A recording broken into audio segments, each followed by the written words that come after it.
이 엘리 제사장에게는 두 명의 아들들이 있었습니다. 바로 홈니와 비느하스라는 두 아들입니다. 전에 한나가 성전에 기도하러 왔을 때 엘리 제사장은요, 울면서 기도하는 한나를 보고 술 취한 여자라면서 책망을 한 적이 있습니다. 이처럼 기도하는 것과 술 취한 것을 구별할 수 없을 만큼 이것은 영적으로 무뎌진 엘리 제사장의 모습을 말해주는 것이기도 합니다. 엘리 제사장은요, 그런 기준과 그런 마음으로 자기 아들들을 또한 대하게 됩니다. 이처럼 영적으로 무뎌져서 하나님의 일하심을 제대로 인식할 수 없는 이 엘리의 모습은 어찌 보면 단순히 이 엘리라는 한 사람의 문제뿐만 아니라 이 이스라엘 공동체, 신앙 공동체의 문제점이 뭔지를 여실하게 보여주고 있는 것이기도 합니다. 바로 하나님을 잘 모르는 것입니다. 본문 12절은요, 이 엘리의 아들들에 대해 명확하게 설명하면서 그들뿐만 아니라 그들의 아버지, 그들의 아버지가 대표로 있는 이스라엘 신앙 공동체에 대해서 특징을 말해주고 있는 겁니다. 엘리의 아들들은 행실이 나빠 여호와를 알지 못하더라. 제사장의 신분으로 있으면서 여호와를 알지 못한다라는 겁니다. 이것은 단지 지식적으로 하나님에 대해서 모른다, 하나님에 대한 어떤 영역에 대한 알매 가르침과 배움이 부족하다, 이런 걸 말하는 게 아닙니다. 그들의 삶 가운데 하나님이 없다라는 겁니다. 즉 그들이 지금 하나님을 인정하는 삶을 살아내고 있지 못하다라고 말을 하고 있는 겁니다. 오늘 이 성경 기자는 무엇을 근거로 이 엘리의 두 아들 홈니와 비느하스, 그리고 더 나아가서 엘리와 이 이스라엘 신앙 공동체에 대해서 이런 평가를 내리고 있는지 오늘 말씀을 통해서 우리가 한번 같이 살펴보도록 하겠습니다. 우리 먼저 다 함께 13절과 14절 말씀 다시 한번 더 읽어보도록 하겠습니다. 그 제사장들이 백성에게 행하는 관습은 이러하니 곧 어떤 사람이 제사를 드리고 그 고기를 삶을 때에 제사장의 사환이 손에 3살 갈고리를 가지고 와서 그것으로 냄비에나 솥에나 큰 솥에나 가마에 찔러 넣어 갈고리에 걸려 나오는 것은 제사장이 자기 것으로 가지되 실로에서 그곳에서 온 모든 이스라엘 사람에게 이같이 할 뿐 아니라. 아멘. 자, 먼저 본문은요, 이런 행동을 하고 있는 이 두 제사장들의 행동을 관습이라고 말하고 있습니다. 백성들에게 행하는 관습, 즉 이 엘리의 아들들의 행위가 한두 번으로 끝난 것이 아니라 습관적으로, 관습적으로 그들 가운데 행해지고 있었다라는 겁니다. 제사를 드리고 고기를 삶는다는 표현으로 봐서 본문은 짐승을 제물로 드리는 제사를 언급하고 있는 겁니다. 짐승을 제물로 드리는 제사는 번제, 화목제, 속죄제, 속건제 이렇게 있습니다. 이 4가지 제사에서요, 제물을 처리하는 방법이 다 다릅니다. 번제는 완전히 태워버리기 때문에 가죽만 남게 됩니다. 속죄제는 제사장과 모든 회중이 죄를 범했을 때를 제외하고는 제사장에게로 돌아가게 됩니다. 속건제의 제물로 제사장이 또한 가지게 됩니다. 그리고 화목제의 경우 가슴과 오른쪽 뒷다리만을 제사장이 가지게 되어 있습니다. 하나님께서는 이것뿐만 아니라 이 제사에 대해서 여러 가지 규례들을 정해 두셨습니다. 그러나 이 두 아들들의 행위가 어떠합니까? 제사를 가리지 않고 고기가 들어있는 솥에 갈고리를 찔러 넣어서 나오는 것은 무조건 다 자기들이 가져갔다라는 겁니다. 여러분, 어찌 보면 제사는 그들의 일과였습니다.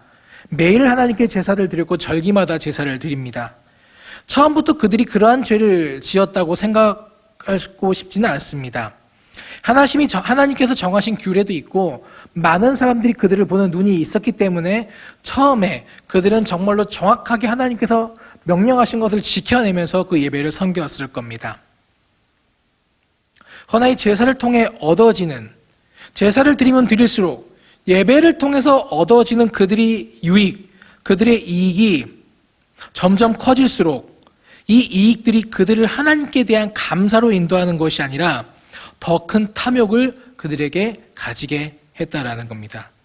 익숙한 은혜가 그들에게 자신이 받고 누리는 것 또한 당연하고 익숙한 것으로 만들게 된 겁니다. 사람들이 드리는 그 제물은 누구를 향한 겁니까? 하나님을 향한 겁니다. 하나님을 향한 겁니다. 사람에게 헌금하지 않고 사람에게 제물을 드리는 것이 예배가 아니라는 겁니다. 하나님께 드리는 겁니다.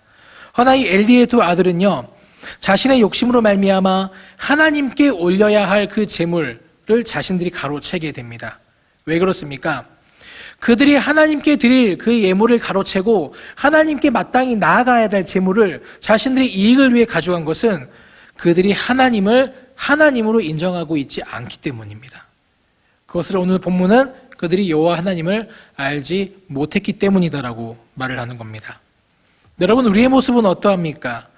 혹 이러한 엘리의 두 아들들의 모습이 우리 가운데 있지는 않습니까? 우리가 누리는 이 은혜의 감사함보다는 우리는 내가 마땅히 받아야 될 것을 누린다라는 당연함으로 살아가고 계시지는 않습니까?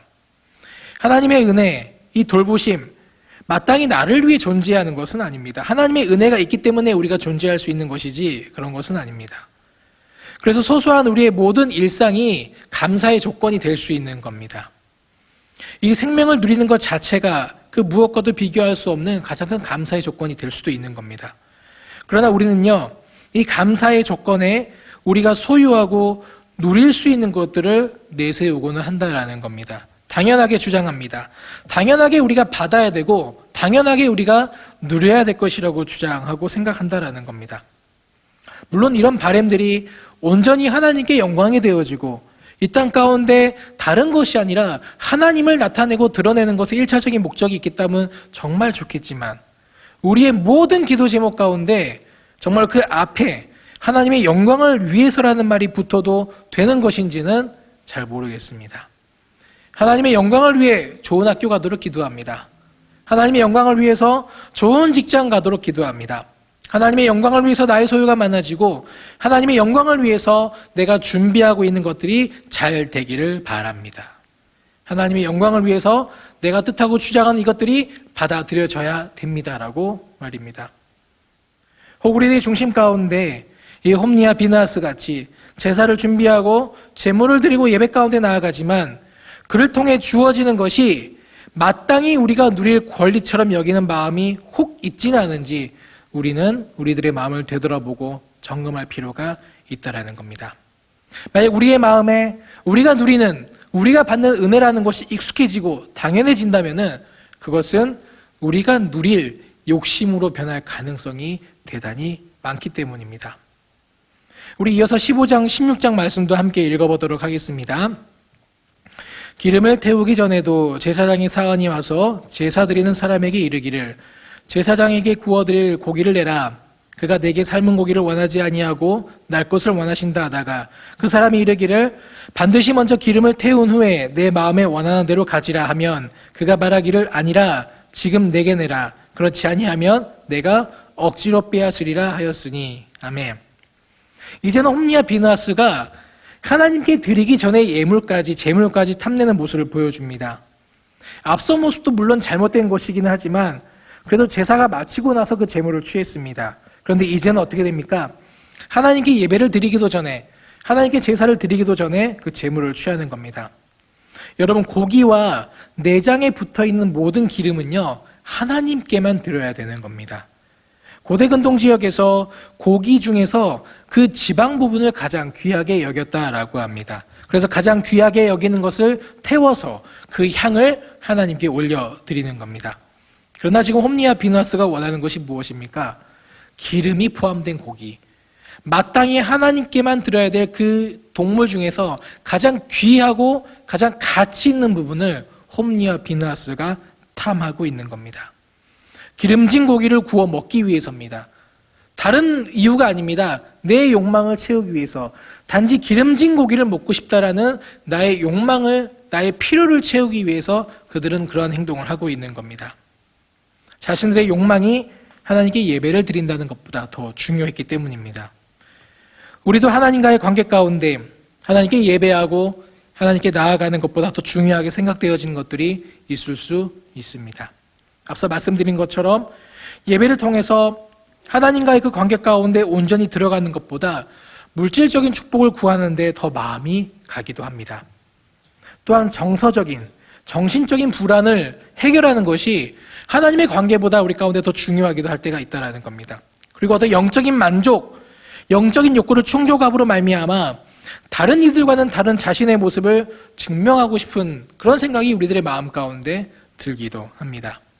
하나님을 예배하는 것보다 내 감정과 내 흥이 들뜨는 것이 더 중요하며 하나님을 예배하는 것보다 내 신앙, 내 영적 우월감을 다른 이들에게 내어 보이는 것이 더 중요하기도 합니다. 또 하나님을 예배하는 것보다 어떤 나의 신념, 어떤 나의 생각을 주장하는 것이 더 중요할 때가 있다라는 겁니다. 혹자가 이런 말을 했습니다. 가끔 우리를 보면은 하나님을 예배하는 것이 우리가 피곤해서 피로회복제를 찾는 것과 똑같다라는 겁니다.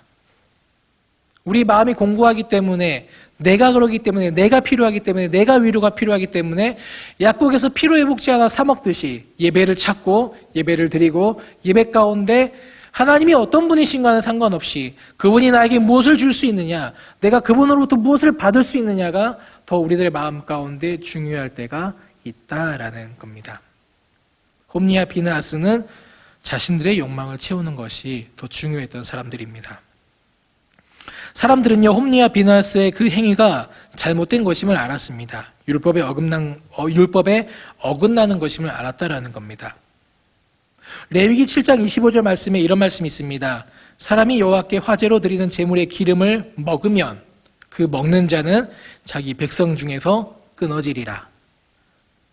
하나님께 드리는 제물의 기름을 먹는 자는 어떻게 된다라고 합니까? 자기 백성 중에서 끊어지리라. 즉 죽음을 당한다라는 겁니다. 이 명백한 율법을 알면서도 그들은 기름을 취하는 죄를 저지릅니다. 이것은 하나님을 무시하고 그분께 드리는 제사를 경멸하는 태도입니다. 홈리와 비느하스는 이것을 지적하는 목소리를 듣고서도 안 된다라는 말을 들으면서도 기름이 있는 고기를 강압적으로 취하게 됩니다. 잘못을 지적하고 돌이킴을 촉구하는 그 음성들이 더 이상 그들 가운데 들리지 않는다라는 겁니다. 왜냐하면 그들에게 더 이상 하나님은 하나님이 아니기 때문입니다. 그들은 여호와 하나님을 인정하지 않았고 그분을 존중하지 않았습니다. 여러분, 우리가 하나님에 대한 경외함을 이야기할 때 그것과 상반되게 느껴지는 것이 하나님과의 친밀함입니다. 하나님과의 경외함, 하나님에 대한 경외함, 또 하나님과의 친밀함, 어떻게 함께 갈 수 있는 걸까요? 이것은요, 우리가 기본적으로 하나님에 대한 경외함을 우리들의 마음 가운데 가지고 있을 때 하나님이 우리 가운데 그 친밀함을 허락하신다라는 겁니다. 우리가 하나님을 이렇게 느끼고 우리가 하나님을 이렇게 붙잡고 하는 것이 아니라 우리가 하나님을 친밀하게 느낄 수 있도록 그 경외함의 기본 위에서 하나님이 우리를 이끌어 주신다라는 겁니다. 근데 사람들은 착각하곤 합니다.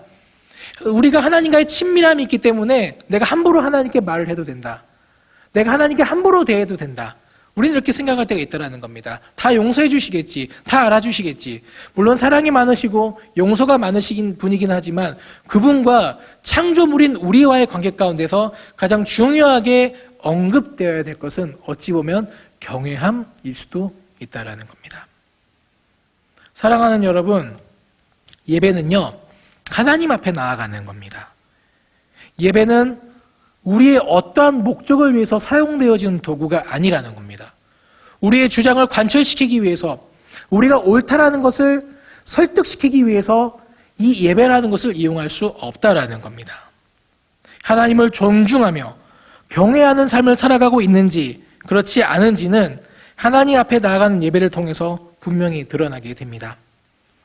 하나님을 존중하지 않고 하나님을 경외하지 않은 예배의 가장 큰 특징은요, 마치 그 하나님이 가장 큰 특징은 마치 우상 숭배하는 것과 같다라는 겁니다. 여러분, 우상의 가장 큰 특징이 뭡니까? 아무것도 아닌 거라는 겁니다. 그냥 아무것도 아닌 것이 우상의 가장 큰 특징입니다. 죽은 겁니다. 어떤 힘도 없고요, 어떤 영향력도 없고 그 어떤 생명력도 찾아볼 수 없습니다. 말을 할 수도 없고요, 기도를 들을 수도, 기도에 대해서 응답할 수도 없는 존재들이 우상입니다. 그냥 나무일 뿐이며 돌일 뿐이며 유한한 것이고 사라질 것이 우상이라는 겁니다. 그런데 이 우상은요, 그러기에 사람들의 욕망의 결정체입니다. 자기 마음대로 살고자 하는 교만의 덩어리가 바로 우상입니다. 자기가 가지고 싶은 것을 섬깁니다. 자기가 원하는 것을 우상으로 만들고 그 우상에 자기의 욕정과 욕망을 투영시켜서 우상을 섬김으로 말미암아 자신이 그것을 누리는 것이 당연한 것이고 복이고 은혜다라고 생각하게 만든다라는 겁니다. 그래서요, 우상 앞에 나아가는 사람은 무엇보다 자신의 삶을 돌아볼 줄 모릅니다. 자신의 마음을 돌아보고 점검하면서 내가 올바른 삶을 살고 있는지 돌아보지 못한다라는 겁니다. 왜요? 그 우상에 투영되어진 자기의 욕망이 중요하기 때문입니다. 오직 자기가 원하는 복을 받기 원하는 마음, 그 마음밖에 그들 마음 가운데 없다라는 겁니다. 과거 이방인들이 우상 숭배하던 모습들이 어떠했습니까? 원하는 복을 받기 위해서라면 자신들의 자식들을 불 가운데로 지나가게, 즉 죽음에 이르기까지 하면서도 복을 받기를 원했다라는 겁니다. 제사라는 명목하에 온갖 음란한 행위로 자신들의 욕정을 채우고자 했습니다.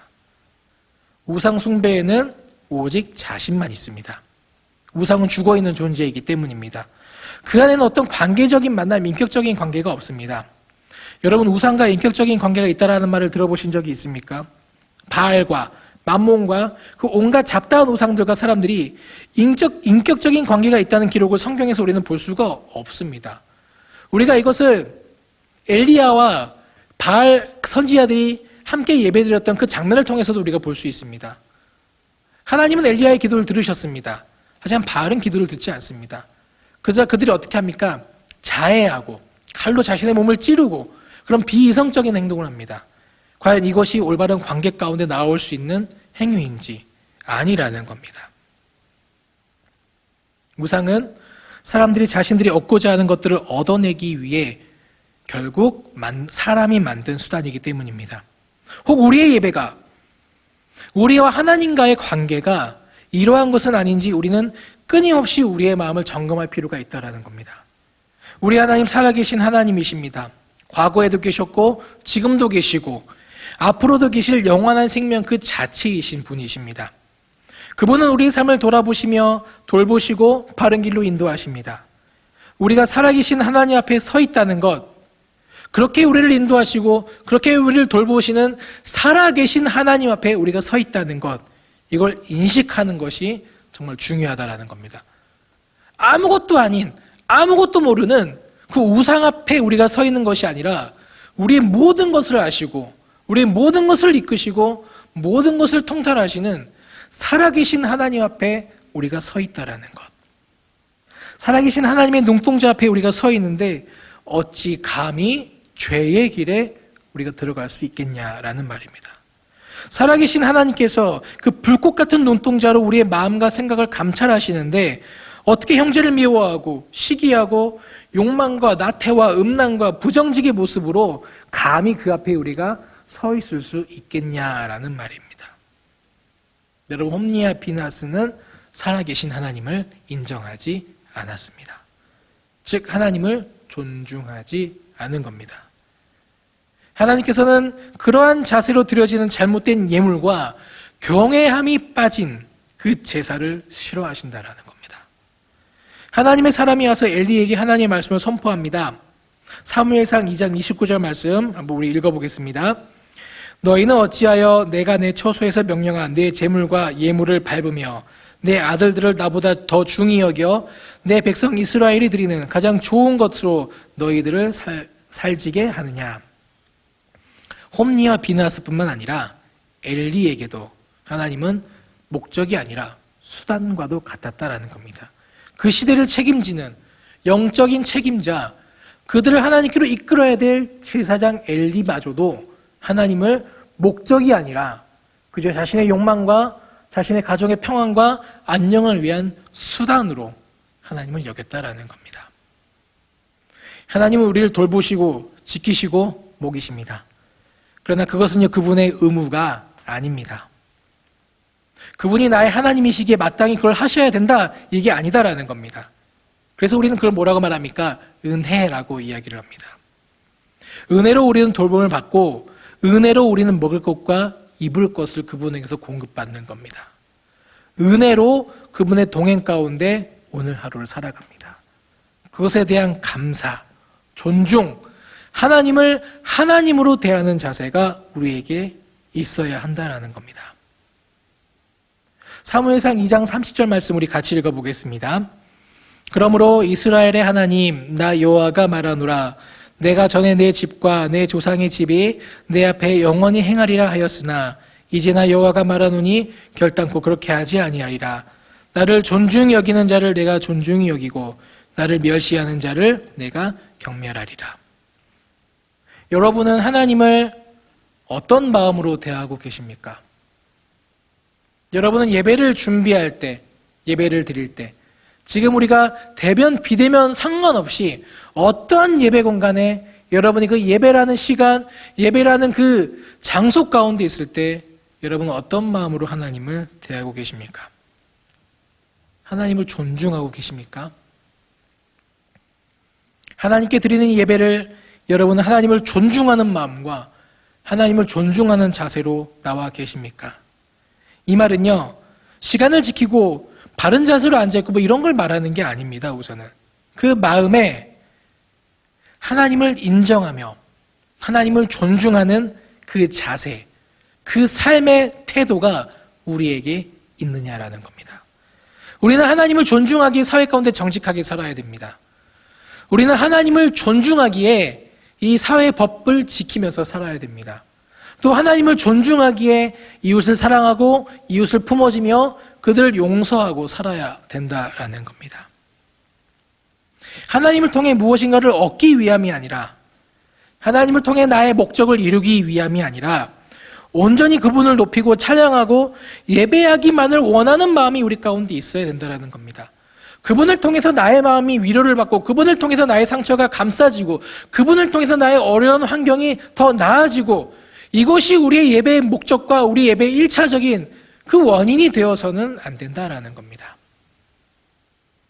요즘 같은 시대 가운데 지금까지 내가 어떤 마음으로 하나님을 예배했는지 구분되어지는 시대일 수도 있다는 생각이 듭니다. 비록 이곳에서 예배드리지는 못하지만 서 있는 곳에서, 가정에서 내가 정말로 지금까지 하나님을 존중하는 마음으로 예배를 드려왔다면 우리의 그 예배 태도는 흔들리지 않고 더욱더 견고해질 수 있을 겁니다.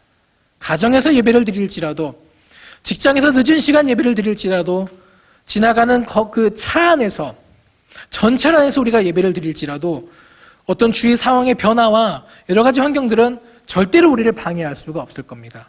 왜요? 이 예배 시간, 나의 목적과 나의 필요를 위해서 나온 것이 아니라 오직 하나님만을 위해서, 하나님께 영광 돌리기 위해서, 하나님께 그 경외함과 그 존중을 올려드리기 위해서 우리가 예배를 드리는 거기 때문입니다.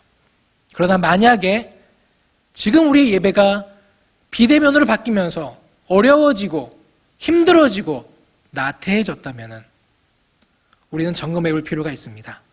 우리는 하나님을 존중하고 있는가? 우리의 예배는 하나님을 존중하는 것인가? 아니면 우리의 예배는 피로회복제 먹듯이 우리의 어떤 영적인 피로감과 어떤 갈급함을 채우기 위한 그런 수단은 아닌가 고민할 필요가 있다라는 겁니다. 30절 말씀 말미에 하나님께서 나를 존중히 여기는 자를 내가 존중히 여기고 나를 멸시하는 자를 내가 경멸한다 말씀하십니다. 하나님을 멸시하는 것이 무엇을 말하는 겁니까? 하나님이 없는 것처럼 생각하고 하나님이 없는 것처럼 말하고 행동하는 겁니다. 그리고 하나님으로 나의 야망과 나의 욕정을 이루려고 하는 겁니다. 하나님을 우리의 삶의 안정과 평안을 위한 수단으로, 내 삶에 이루고자 하는 것을 성취하고 얻고자 하는 것을 얻기 위한 수단으로 여기는 겁니다. 이런 삶을, 이런 예배를 하나님이 경멸하신다라고 말씀하십니다. 경멸하다라는 말은요, 가벼이 여긴다, 이런 뜻을 갖고 있습니다. 하나님이 그 삶을 가볍게 여기신다라는 겁니다. 마치 바람이 불어올 때 날아가는 겨처럼 가벼운 삶이라는 겁니다. 사랑하는 여러분, 우리 하나님 사랑의 하나님이십니다. 자비의 하나님이시고 용서의 하나님이십니다. 우리의 모든 아픔과 슬픔을 아시고 위로하시고 격려하시고 공급해 주시는 분이십니다. 그분은 그런 분이십니다. 그분의 성품 가운데, 그렇게 우리에게 다가오시는 그분의 그 일하심 가운데 우리는 어떻게 반응하고 있습니까? 모든 것에 대한, 우리에게 주어진 모든 환경에 대한, 비록 세상의 어떤 소리에 의해서 변화되어지고 바뀔지라도 지금을 살아가는 우리들의 모든 것에 대한 감사와 은혜로 반응하고 계십니까? 살아계신 하나님 앞에, 그분의 그 불꽃 같은 눈동자 앞에서 우리의 마음을 날마다 다잡고 날마다 추스르며 삶의 죄 가운데 돌이키고자 노력하고 나에게 허락하신 그 사명과 그 자리들이 은혜임을 알고 감사하며 살아가고 계십니까? 아니면 우리가 뜻한 바, 우리가 목적한 바를 이루기 위해서 그분의 성품과 하나님의 하나님 되심을 온전히 보지 못하고 피로와 욕망에 눈이 어두워서 살아가고 계시지는 않습니까? 그분의 그 은혜, 사랑, 마치 우리가 당연히 누려야 하는 것처럼 여기면서 살고 계시지는 않습니까? 여러분, 우리가 누리는 그 은혜는요, 우리 주 예수 그리스도의 피로 말미암아 우리에게 허락되어진 선물처럼 우리에게 내려온 귀한 겁니다. 그로 말미암아 우리가 하나님과 관계를 누릴 수 있게 되어진 거고 지금도 우리가 살 수 있게 된 겁니다. 오늘 좀 우리의 마음을 다잡아 하나님을 존중하는 삶의 자세로 나아가기를 원합니다. 우리들의 지난날의 삶을 점검하고 말씀의 다림줄에 비추어서 하나님의 말씀 가운데 어긋나는 부분이 있다면 아프더라도 나의 삶에 손해가 되더라도 이해가 되지 않더라도 조금은 떨쳐내기 위해 노력할 수 있는 우리가 되었으면 좋겠습니다. 삶에 채워지는 것이 없고 손에 잡히는 것이 없고 목적한 바가 이루어지지 않아도 오직 이 구원에 대한 감격과 경이로움과 온전한 감사로 하나님을 바라볼 수 있는 우리가 되어지기를 소망합니다. 하나님을 존중하는 삶, 그것은 우리가 어떤 삶의 예배로 살아가느냐로 보여지게 됩니다. 우리가 정말로 하나님의 하나님 되심을 인정하고 있는가? 우리가 예배당에 모여서 어떠한 것을 하느냐로 보여지는 것이 아니라 우리들의 삶의 자리에서 어떻게 말을 하고 어떻게 행동을 하고 어떻게 이웃과 살아가느냐, 그것들을 우리가 보여줄 때 사람들이 하나님의 하나님 되심을 알 수 있게 된다라는 겁니다. 사랑하는 여러분, 예배드리기 쉽지 않은 상황들이 우리 가운데 계속 이어지고 있습니다. 그러나 여러분 절망할 필요는 없을 것 같습니다. 왜냐, 하나님께서는 여전히 살아계시고 여전히 일하고 계시고 여전히 여러분이 지금 기도하고 예배하는 자리 가운데 동행하고 계시기 때문입니다. 그 하나님을 믿으시고 그 하나님을 붙잡으시고 그 하나님을 존중하는 마음을 가지고 여러분께 주어진 하루하루의 삶을 더욱더 말씀 가운데 살아내시는 여러분 되어지시기를 소망합니다. 그래서 여러분의 삶을 통해서 하나님의 이름이 높임받고 여러분의 삶과 여러분의 모든 태도를 통해서 이 땅 가운데 교회가 다시 한 번 더 아름다운 하나님의 영광을 회복할 수 있는 그러한 아름다운 길이 열릴 수 있기를 소망합니다.